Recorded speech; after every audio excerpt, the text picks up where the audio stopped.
Hey and welcome to our review of Dragon Ball Z Kakarot. But before I dive in, make sure to hit subscribe and the notification bell for more great videos every single week. Let's get started. It's been a really good time to be a Dragon Ball fan. The recent Broly series and movie were great, and we've had a stellar run of video games, including the Xenoverse series and the truly awesome Dragon Ball FighterZ. And the franchise is looking to ride this good run into the new decade with Dragon Ball Z Kakarot. A hybrid of a fighting game and a rich RPG, Kakarot takes place during the events of the DBZ series, and sees you take the role of some fan favourites, including Goku, Gohan, Piccolo, and Trunks. Now, full disclosure, I am very much a lapsed fan of Dragon Ball Z. I watched the series to death as a kid, played several of the Budokai games, and more recently FighterZ, but this is the first RPG-style DBZ game I've ever played. Is it enough to pull me back into this crazy world, and is it worth your time?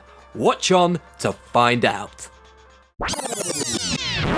Firstly, the balance between exploration and fighting is great, and it's a nice touch that fights occur wherever the encounter takes place, rather than whisking you away to a separate arena, giving the sense that everything takes place in a living, breathing world. You also feel suitably powerful regardless of who you're playing as. Whether you're Goku riding on the flying Nimbus or smashing through mountains as Piccolo, you'll feel like your power level is over 9,000! What, 9,000? Ah, good. Got the obligatory meme out the way. The only caveat I will mention is that it isn't a completely open sandbox world, rather several hub worlds that you unlock as you progress. Now this wasn't an issue for me at all, but just something to bear in mind if you were expecting to fly around the world 9 times as Gotenks.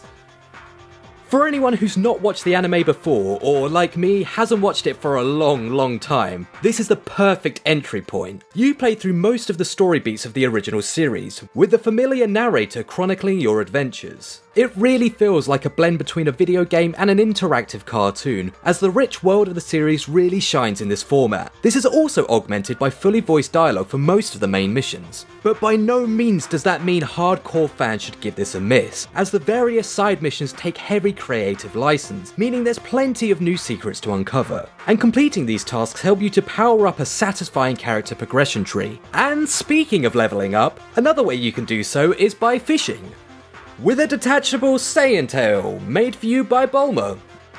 Only in anime, my friends, only in anime.